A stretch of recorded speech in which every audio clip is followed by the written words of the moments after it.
Okay, bad news, there's no Toriko chapter this week. Good news, Fairy Tail came out early! Or it could be the exact opposite for you guys, but hey, this week's Fairy Tail chapter was good.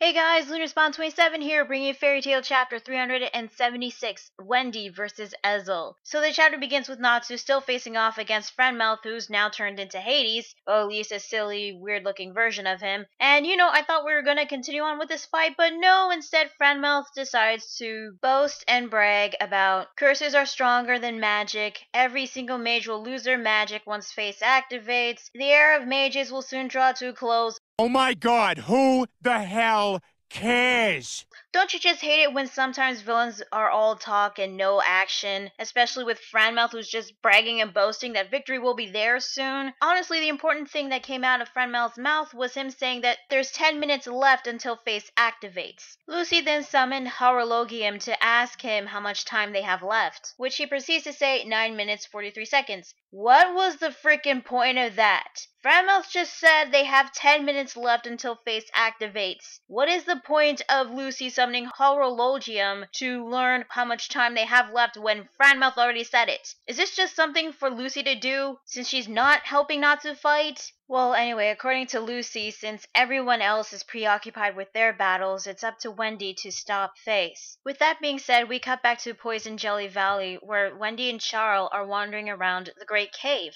Further down the cave, they notice that it is starting to become cooler and more humid, and because of that, bugs start to crawl up on Wendy's leg and start to surround her. This was supposed to be a funny comedic moment for Wendy, but me personally, it didn't really come off as funny. Kinda cute, but not funny. Well, anyway, Wendy continues to wander down to the cave, and we see a shadowy figure up in the ceiling, which we all know is Ezel. Ezel is basically pissed that Kyoka assigned him on guard duty for Face. When he saw Wendy, he assumed that she wasn't enough to whet his appetite. Please let him be talking about fighting. He then jumps off from the ceiling and tries to attack Wendy, who dodges away from Ezel, and tries to run away from him because she doesn't have time to waste to fight against Ezel. However, since Ezel was very persistent, Wendy has no choice but to fight him. So she uses her enchantments, Deus Corona and Deus Equus, to increase her elemental resistance and physical ability, and her other enchantments, Il Armas, Il Amor, and Il Vernier, to double her attack, defense, and speed. After that, she uses her Sky Dragon's Roar at Ezel, but it doesn't seem to do anything to him at all.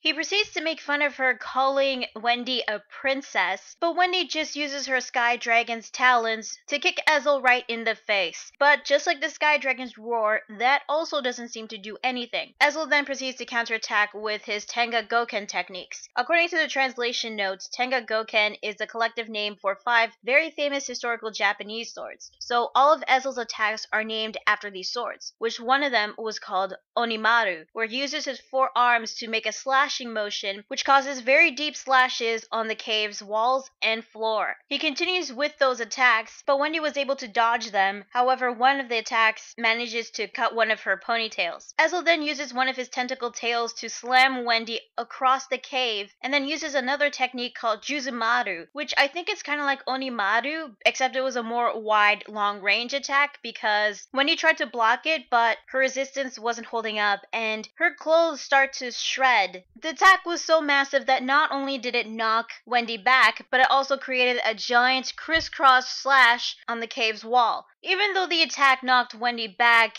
coincidentally, it led her right to the location of Face. Okay, granted, I will give Ezel some slack because he didn't know that Wendy is a Sky Dragon Slayer, but considering what happens later on, yeah, Ezel, nice going. Seriously, it's just like when Toriko got blasted by that GT robot's energy blast from Starjute, which coincidentally led him to the Jewel Meat. Well, Ezel uses each of his tentacles to restrain Wendy, and then tells Wendy that only 5 minutes are left till Face activates. Since they're incredibly close to Face, they could feel the Ethernano radiating off of Face, mixing with the air, making it so thick. Ezel then says, soon this very same Ethernano is going to destroy magic. Our curses will reign supreme. Wah! Well, he didn't do the evil laugh, but he might as well have done so. Ezel then tells Wendy that he's gonna kill her before Face activates. And then Charle... Oh, Charle. She apparently had enough strength to lunge at his face and scratch him continuously, even though it's not gonna do jack shit on him. Wendy even knows that it was futile and tells Charle to run, but Charle refuses because she wants to help Wendy. And then the next part was kinda freaky in fairy tale standards. Ezel grabs Charle and wonders if she was edible, and then proceeds to place Charle's head in his mouth, and you even see his teeth piercing at her head, and it looks like that he is going to bite Charle's head off. So before Charle can get eaten, she tells Wendy about the air. Wendy came to the realization that the air was so thick with the Ethernano mixed into it. Then she realized that if she were to take the air within herself, then maybe, just maybe, she could, like Natsu. Yeah, if you haven't put 2 and 2 together, Wendy gets Dragon Force. Wendy, I am so proud of you. You get your own Dragon Force. So yeah, after she eats the Ethernano air mixture, she gets enough power to knock Ezel back, releasing Charle, and we get a good look at her Dragon Force mode. And unlike Natsu, when he awakened Dragon Force mode, Wendy doesn't have scales. Instead, it looks like she has feathers on her wrists, ankles, and even on her back, and her hair has turned into a lighter shade, and that is where the chapter ends. So yeah, that is Fairy Tail chapter 376. What did I think? Well, the beginning part I didn't care that much because it was Franmouth just basically spewing on about how victory belongs to Tartarus, curses are stronger than magic, yada yada yada. It's basically like one of those cliched villain speeches, and all that's missing is the maniacal evil laugh. Same thing with Ezel, really, but aside from that, things started getting really good when Wendy was being confronted by Ezel. The fight was pretty good so far,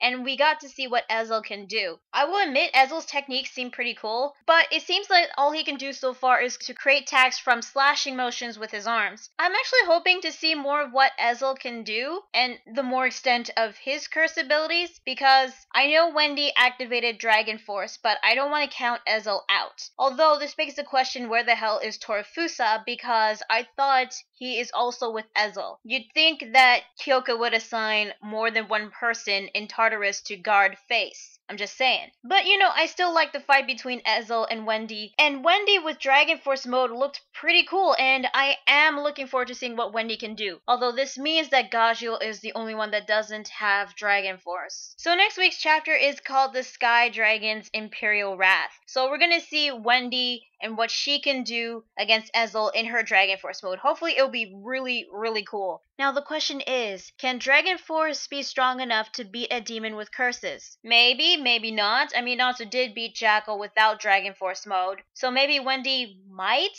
beat Ezel? I mean, I don't want to count out Ezel yet. I just hope that if Wendy does beat him, it's in the least bullshittiest way possible. But even if Wendy does beat Ezel, how is she going to deactivate Face? I mean, Ezel said they have 5 minutes left, so the fight is going to take up a lot of time, and Wendy doesn't have enough time right now if she wants to stop Tartarus from destroying all magic. So overall, I thought this chapter was pretty good. Beginning part was kinda meh for me, but the fight between Ezel and Wendy was pretty good so far, and hopefully we'll get to see more of what Wendy and Ezel can do in terms of their magic and curse abilities, especially with Wendy in her Dragon Force mode. So yeah, that's Fairy Tail chapter 376. Tell me guys, what did you think of this week's chapter? Did you like it? Did you hate it? What do you think of Wendy's Dragon Force mode, and is it enough to beat Ezel? Let me know in the comments below. Be sure to like the video if you like it, and subscribe to more videos. Also, be sure to check out my Facebook fan page and Google+. So yeah, that's Fairy Tail chapter 376. I'm going to spawn 27, and I will see you guys later. Bye.